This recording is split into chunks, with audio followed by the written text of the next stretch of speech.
As the old saying goes, the only thing constant is change, and since its founding in 1867, Clarion University has seen its fair share of changes. Beginning as Clarion Seminary shortly after the Civil War and rebranding to Clarion University just 30 years ago, the institution has changed its name 4 times, seen countless buildings torn down and rebuilt, and curriculum remodeled to fit the needs of students. While the university isn't planning to alter its name again anytime soon, other changes are on the horizon, changes across the board that, in the eyes of the administration, would make this university more competitive, more efficient, and ultimately a better place for students. There are many aspects that make a college or university appealing to prospective undergraduate students, including housing, curriculum, and, in most cases, the town in which the college resides. Those aspects must stay current, and that's just what Clarion University hopes to do with new projects and ideas on the table.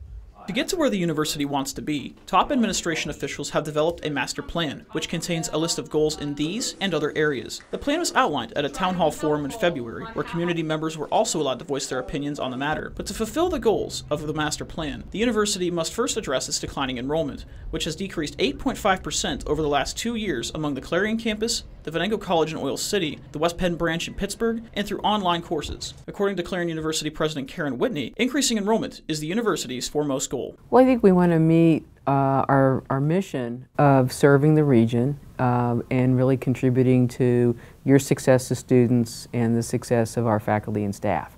So I think a lot of that success is around growing our enrollment. Our enrollment's gone down the last couple of years and we want to build it back up. Not just to build the enrollment, but because I think successful communities have college-educated communities.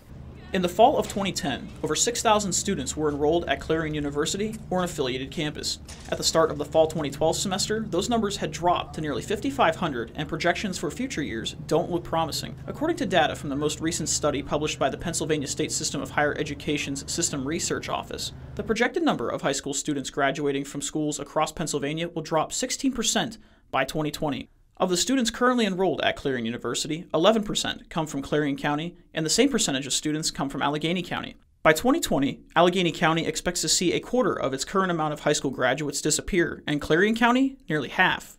But what is the real reason for such a decline? Bill Bailey is the Dean of Enrollment Management at Clarion University and says that demographics play a key role in understanding the trend. Demographics is, in Western PA, has been declining for years, double-digit declines. Those won't show a return. Butler is the only county in Western Pennsylvania that has growth. Beaver, it fluctuates depending on how far you project ahead. Some of those numbers don't come back until about 2025 to what they were 5 or 6 years ago. So Forest County actually shows some increases, but the census on that, it's not accurate. So really the decline is primarily because regional universities, which we are, that primarily that pull about 75% of their population within about a 2.5-hour radius. Our 2.5-hour radius has a declining population. Whitney says the university is looking at recruitment and curriculum expansion as ways to curb such a decline. Well, there have been many plans. One is greater focus on recruitment. Getting more of our admissions folks and alumni out to different schools throughout Western Pennsylvania, but also we've moved into Ohio and New York. We reduced what we charge students who are out of state or from another out of the country to try to bring in more of a demand here. We're also looking at the kind of credentials that we're offering. We're looking at what credentials are our students interested in that we're not offering, that we should, what credentials might we consider offering that employers are interested in. So the idea of growth through broadening our market and growth through increasing the types of credentials we offer. Some of the new and improved credentials include a restructuring of degrees and the creation of new programs and courses offered. This would include a 4-year nursing program at the Clarion campus. Presently, the Venango College has a 2-year nursing program, but increased demand has university officials at the drawing boards. Bailey explains that programming is an essential part of increasing enrollment. That programming in itself is part of what we're doing. We've created and promoted the Bachelor's of Arts in Sciences to MBA program, a 5-year program. So programming is a lot of it that will help bring students to the campus, in particular this campus, and then online we're providing accounting as an online option and also management, which will help draw students to the university. So the nursing program, would that eliminate the Pittsburgh facility or is that sort of going to combine with that? It would not. I mean, we're delivering courses there that help students earn a diploma in nursing from West Penn Hospital. We still will have the Associate of Science in Nursing at the Venango College campus. And then we'll also have the completion component, the BSN online, for those people that already have an associate degree in nursing. So the expectation is those would remain. The demand for nursing is so significant that we're not able to meet the supply within the state. Both Bailey and Whitney have noted that they would like to see the university's enrollment jump, and Bailey predicts that the enrollment could double within the next 10 years. But to do that, Clarion University must stand out among the rest. Really, there have been some numbers looked at. Can we get to 10,000? Some of the recent information that's been projected with growth in particular areas and how we might do things differently have really gotten us as high as the 8,000 something within the next 10 years. And that's being very, very innovative as a university. It's not doing business as usual. It's part of its admissions, but it's what we're delivering, how we're delivering it, and where we're delivering it. So what's the advantage of choosing Clarion over all the other options that are around? Whitney and other top Clarion University leaders are hoping to make that choice easier for prospective students by creating new on-campus housing. The $58 million plan would call for the demolition of Wilkinson and Nair halls and the creation of 2 new dwellings, one on each side of Route 322. The new housing, called semi-suites, are a more scaled-down version of the existing suite-style residences, Campus View and Valley View, but more elegant than the present dormitories.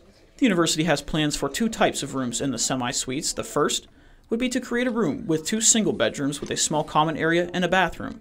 The second plan would be to create a room with 2 double bedrooms with an entryway and a bathroom. Michelle Keeley-Harbaugh, Director of Residence Life at Clarion University, outlines the future plans. So first, what would you say is the #1 housing goal for Clarion University over the next 5 years, perhaps a decade? To create housing students want, #1, that isn't cost prohibitive, but provides a service that they're really going to want to live in. Student needs are constantly changing with regard to the amenities they want, the services in the building, the equipment that's there, the wireless and the technology available. So I think creating something that's going to meet their changing demands to keep us competitive with our other schools while trying to keep our costs in line so that we're not outpricing the market. Keeley-Harbaugh says that right now the date when the halls will open is still up in the air. Much of the uncertainty stems from the funding sources for the project, but she adds that it's the hope of all involved that the new halls will open in time for the fall 2015 semester.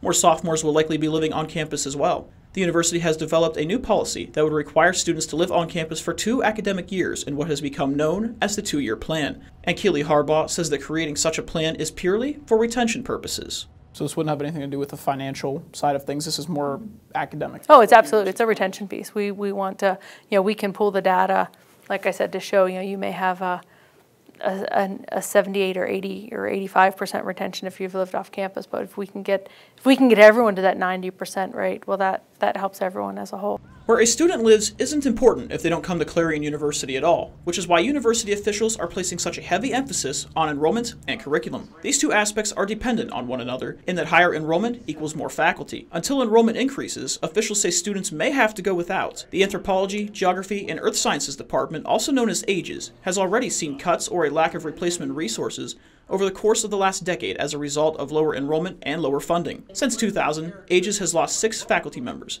Additionally, 1 faculty member will retire after the 2012-2013 school year, and Department Chair Tony Vega says this person may not be replaced. He says this would not only leave the department without the proper amount of professors, but the entire university would be affected. Right now we're at a sort of tipping point. We can offer the degree programs as they are currently, but if I lose even 1 faculty member, I can't do that anymore. What would happen if you lost another? How would that impact students, not only in this major, but really across the board? It would greatly impact us all the way from gen eds all the way up to the highest level of required courses in a major.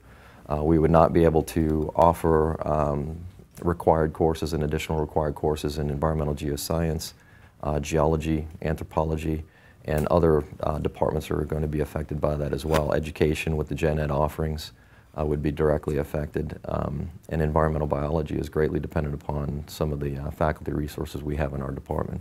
So all of those degree programs would be directly affected by the loss of even one faculty member. Vega adds that hiring more faculty may also solve the university's enrollment problem. The university has to look at it as basically an investment into the future. If you don't invest into the future to grow, then the only thing you can do is stagnate at best, and the likelihood is that you won't even do that. You won't even tread water. You basically just start to sink. So getting additional faculty is paramount to the gen ed offerings across the university for every major, as well as basically trying to help the university acquire more students through the development of new programs and programs that have more impact regionally. A portion of the master plan looks at not just what students are learning, but also how they learn it. Clarion University is looking to take a step away from what they call passive learning and cross over into what they call active learning, a method in which students are more engaged emotionally and psychologically rather than simply putting pen to paper in lecture-based classes. We want spaces that support that kind of dynamic learning. You know, formal learning spaces and informal learning spaces. Formal learning spaces where you've got really great connectivity to the internet, to whether it's interactive items that you partner, economics class partners with another economics class, let's say in England, and there are some joint projects or discussions there. Are we looking at any new setups in the classroom, or is this perhaps a chance to expand the classroom and move it perhaps outdoors or something? I think you'll find both. I think in many ways this comes down to the faculty's interpretation of high-impact educational practices and how to increase the amount of how dynamic the learning experience is. So I think the answer is yes and yes. In some cases it means you may be actually spending less seat time in the classroom and more time out in the field, or it may mean the whole experience in the class changes.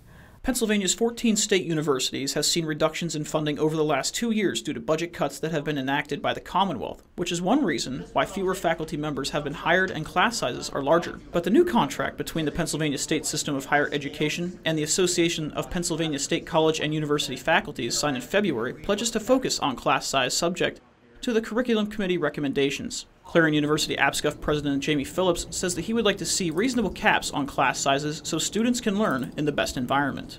What I would like to see happen is that we go back and we look at lots of different classes and think about what is the optimal class size for a distance education class, what's the optimal class size for a writing class, and try to put in reasonable caps on those types of classes, even if we allow caps on other classes to be larger. At the end of the day, college is only one part of a student's life, and Whitney says she knows that, which is why she'd like the university to partner with members of the local community. The other notion of value after the academics are the non-academic, or what I'll call the quality of life aspects. You know, where would you stay? Who would your friends be? What would you do when you're not in class? You know, what's the total college experience? And that's where the borough, the town, and the gown come together. The Clarion University, borough, township, and county all contribute to that total quality experience. Whitney says the university has plans to make the drive along Route 322 more scenic. That includes moving the existing Starbucks location and bookstore to this area. She also says the university plans to build an instructional theater, and that would get more community involvement and make Clarion what she calls a cool college town. I'm on a mission for Clarion to be a cool college town. And one aspect about being a cool college town is that there are people who come to Clarion, come to school here, fall in love, and don't want to leave. And they find a great living here after they complete their degree. So in different ways we want to look at as a university, how can we work with the community to make that happen more often. If all goes according to plan, Clarion University may look much different in the next 5 to 10 years with new housing facilities, more students, and increased community involvement. All of the pieces to the puzzle are interdependent in that if one fails to fit, so do the others. But to get to the point where students don't want to leave Clarion as Whitney wants, she and other top university officials must first get them to come here.